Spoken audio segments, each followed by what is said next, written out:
Putin चाहकर भी कुछ नहीं कर पा रहे हैं क्योंकि यूक्रेन की सेना ने रूस की कुछ बड़ी कमजोरियां पकड़ ली है। इसके अलावा यूक्रेन के पास एक ऐसी ड्रोन आर्मी है जो रूस की फौजों के लिए काल साबित हो रही है। यूक्रेन के पास के इस लोकेशन को आप देखिए, ये है क्राइमिया। साल 2014 में रूस की सेना ने इस इलाके पर कब्जा करने के लिए युद्ध शुरू किया था। क्राइमिया की लड़ाई से यूक्रेन ने बहुत कुछ सीखा है।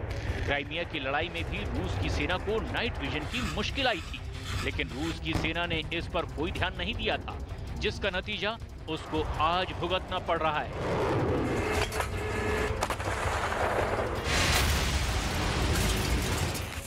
अभी तो रूस की हालत और खराब होने जा रही है, क्योंकि 9 अप्रैल को ब्रिटेन के प्रधानमंत्री बोरिस जॉनसन ने यूक्रेन के राष्ट्रपति ज़ेलेंस्की से यह वायदा किया था कि वो उनको और ज्यादा नाइट विजन डिवाइस मुहैया करवाएंगे। साल 2014 में यूक्रेन ने 1000 थर्मल इमेजर खरीदे थे।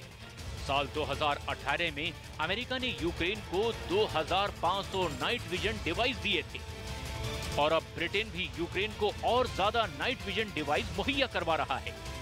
यूक्रेन के सैनिकों ने भी जबरदस्त कौशल दिखाया है, जिसकी तारीफ ज़ेलेंस्की भी लगातार कर रहे हैं। Чим більше і чим швидше ми отримаємо всю зброю, яку запросили, тим сильніші будуть наші позиції, тим скоріше буде мир. Чим більше і чим швидше ми отримаємо фінансову підтримку, яку запросили, тим скоріше буде мир. Чим швидше демократичний світ визнає, що нафтове ембарго проти Росії та повне блокування її банківського сектору. बड़ी बात यह है कि रूस की सेना अपने सैनिकों को नियमित रूप से नाइट विजन डिवाइस नहीं मुहैया करवा रही है, जिसका असर देखा जा रहा है। यूक्रेन की सेना और रूस की सेना के बीच मॉनिटरिंग का भी बहुत बड़ा फर्क है। रूस की सेना सीधे पुतिन को रिपोर्ट करती है, जबकि यूक्रेन में लोकतंत्र है और यहाँ की सेना संसद को रिपोर्ट करती है। यही वजह है कि यूक्रेन के सेना की समीक्षा संसद ने काफी अच्छे तरीके से की, जबकि रूस ने अपनी सेना की समीक्षा अच्छे ढंग से नहीं की। अब तक पश्चिम के देशों में अखबार जो रिपोर्ट छाप रहे हैं, उसके मुताबिक रूस ने अपने मिशन में 1,20,000 सैनिक जमीन पर उतारे हैं। उनमें से 40,000 सैनिक या तो घायल हुए या फिर मारे गए। रूस की सबसे बड़ी गलती यही है कि पुतिन ने यूक्रेन के लोगों को कम करके आंका।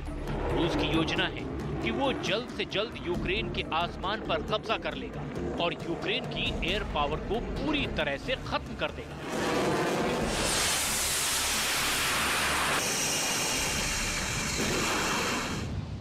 लेकिन नेटो से यूक्रेन को star street anti aircraft missile की सप्लाई हुई है। ये एक ऐसी मिसाइल है जो इस्तेमाल करने में बेहद आसान है और इसका निशाना बहुत जबरदस्त होता है।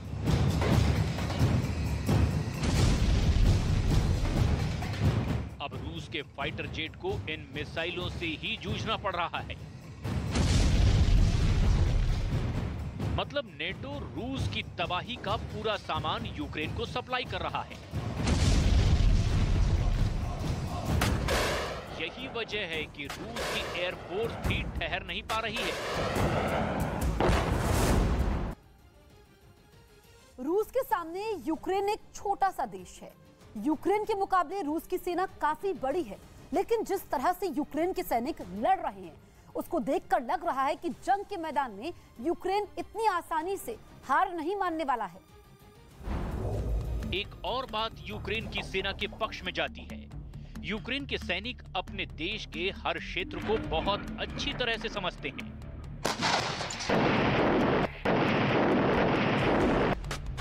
यूक्रेन के सैनिक अपने घर और परिवारों की रक्षा के लिए लड़ रहे हैं, इसीलिए पूरे जी जान से लड़ाई लड़ रहे हैं। जबकि पुतिन अब तक अपने सैनिकों को ये बात नहीं समझा सके हैं कि आखिर ये लड़ाई किस लिए लड़ रहे हैं और ये लड़ाई क्यों जरूरी है।